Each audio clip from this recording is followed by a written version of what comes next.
My name is Doug Marcaida. I am a Filipino martial arts practitioner, and I have deep roots in Pequiti Tercia, Cali de Leon, and Barako Batangueño Barisong. What we're going to be doing today is presenting the art of the karambit.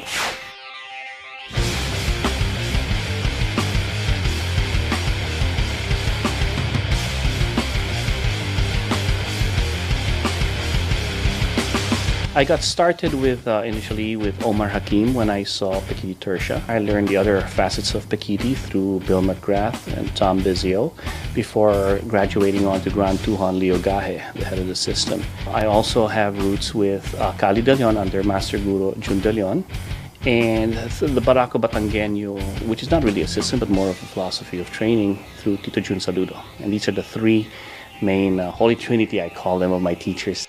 My first exposure to the karambit was through Omar Hakim. He showed me the karambit as one of the feral untamed blades of his relationship with Silat. I also learned the karambit from Marpati Puti instructors when I was in the Air Force, and we had an exchange program with some of the Indonesian Air Force instructors.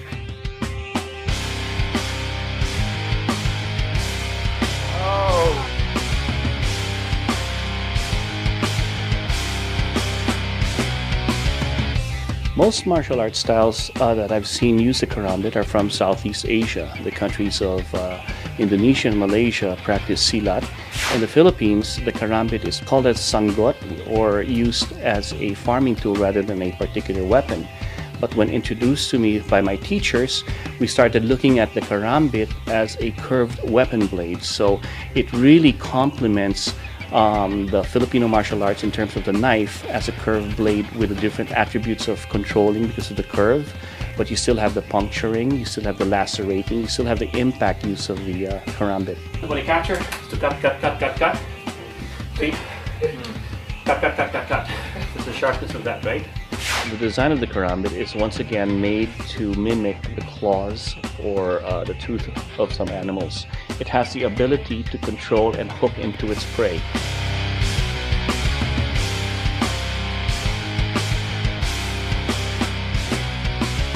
Most karambits, the traditional ones, are double-edged, and you can slash with the weapon on the inside part of the karambit or the outside part of the karambit. It has the ability to puncture because of the point. Some karambits like this has also another point on the edge, so on the drawback can also puncture. Other karambits have the ability on this side to act as impact when they're hitting with it, but in other versions of it also put another point so they can thrust with it on the top side of the knuckle.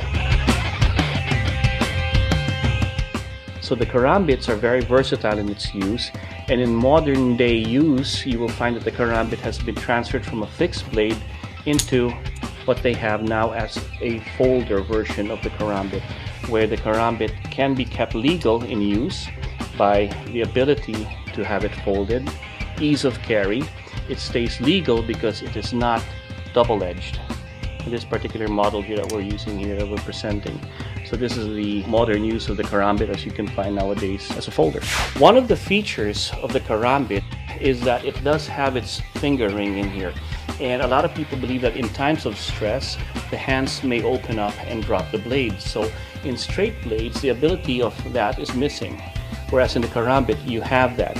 Break that pinky. Aye.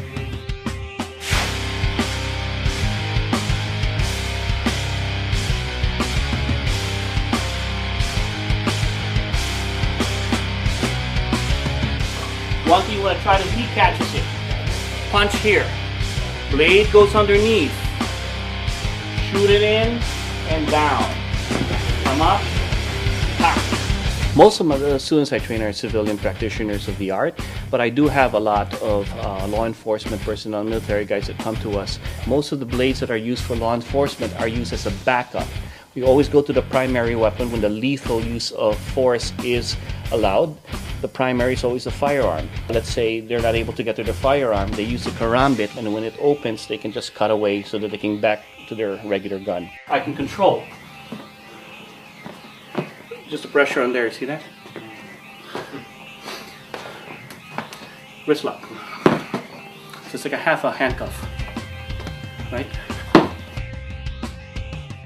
Putting videos of my art, putting videos of the brothers that I teach, my students, my friends that we put together, and celebrating the art allows me to enjoy what I'm doing and share that fun.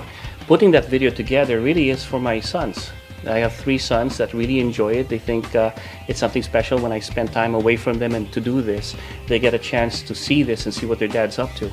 And that's why I do this. And at the same time, I celebrate and I kind of, pay homage to the teachers that have shown me this art and what I've done with it. The karambit, when you wield into it, it's like anything that you do, whether it be a knife, a stick, or a sword. It's a very exotic blade, but if you keep it fun, you always win. It doesn't matter whether it's going to be effective, it's dangerous, it's a weapon. It's edged. Like my teacher used to tell me, it's an exclamation point to any sentence you make.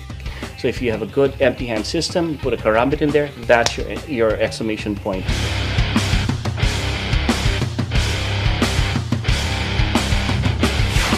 You're watching Inside Martial Arts.